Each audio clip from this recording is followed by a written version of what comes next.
क्या भारत की अर्थव्यवस्था को झटका लगने वाला है? क्या अमेरिकी राष्ट्रपति डोनाल्ड ट्रंप के एक फैसले से भारत की ग्रोथ रुक सकती है? मॉर्गन स्टैनली ने दी है चेतावनी। भारत की जीडीपी ग्रोथ पर 30 से 60 बेसिस पॉइंट तक का खतरा मंडरा रहा है। 26% का भारी भरकम टैक्स, अमेरिका का रेसिप्रोकल टैरिफ अब भारत के एक्सपोर्ट पर सीधा वार करेगा। लेकिन क्या ये सिर्फ शुरुआत है? क्या रिजर्व बैंक आगे चलकर ब्याज दरों में बड़ी कटौती कर देगा? क्या भारत सरकार फिस्कल डेफिसिट छोड़कर खर्च बढ़ाएगी?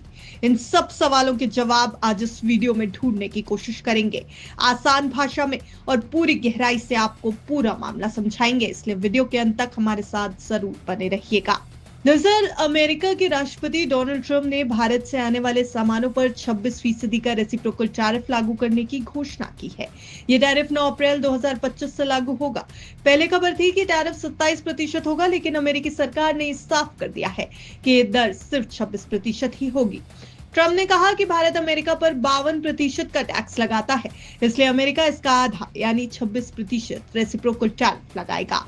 इस फैसले से भारत की आर्थिक वृद्धि पर असर पड़ सकता है। फाइनेंशियल इंस्टीट्यूशन मॉर्गन स्टैनली की माने तो भारत की वित्त वर्ष 2025-26 की जीडीपी ग्रोथ रेट पर 30 से 60 बेसिस पॉइंट्स तक का नुकसान होने का अनुमान है। उन्होंने अनुमान लगाया कि भारत की ग्रोथ रेट जो 6.5% अनुमानित है, टैरिफ की वजह से घट सकती है। हालांकि भारत से अमेरिका को होने वाला एक्सपोर्ट भारत की कुल जीडीपी का सिर्फ 2.1% है, और अगर ऊर्जा और दवा जैसे टैक्स से छूट वाले सेक्टर्स को हटा दे तो ये सिर्फ 1.7% रह जाता है। यानी सीधा नुकसान नहीं है, लेकिन असली दिक्कत इनडायरेक्ट असर से होगी। मॉर्गन स्टैनली का मानना है कि इस टैरिफ के बाद कंपनियों का कॉन्फिडेंस कमजोर हो सकता है, जिससे निवेश की प्लानिंग टल सकती है। इससे भारत में नई फैक्ट्रियां लगाने का और रोजगार बढ़ाने की प्रक्रिया धीमी हो जाएगी।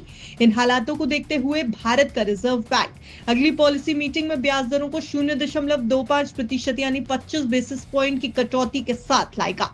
लेकिन साथ ही आरबीआई अपने मौजूदा नीतिगत रुख को अकोमोडेटिव यानी विकास को सहारा देने वाला भी बना सकता है। लेकिन मॉर्गन स्टैनली ने यह भी कहा कि अगर हालात और बिगड़ते हैं तो आरबीआई को और ज्यादा रेट कट यानी कम से कम 50 से 75 बेसिस पॉइंट तक की कटौती करनी पड़ सकती है। इसका मकसद घरेलू मांग को बढ़ावा देना होगा ताकि इकोनॉमी को रफ्तार मिल सके।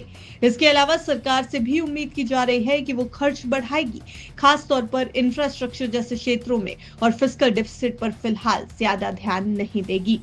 आखिर में यह भी देखना जरूरी होगा कि भारत और अमेरिका के बीच कोई भी नई ट्रेड डील कब तक होती है। अगर ये डील 2025 के अंत तक हो जाती है तो इससे टैरिफ के असर को कम किया जा सकता है, लेकिन अभी फिलहाल ये सब कुछ एक अनुमान है और मॉर्गन स्टैनली की तरफ से आई इस चेतावनी पर गौर करना जरूरी है। तो फिलहाल अब आरबीआई क्या डिसीजन लेता है, पॉलिसी मीटिंग में क्या कुछ डिसाइड होता है, ये सब कुछ देखने वाली बात होगी।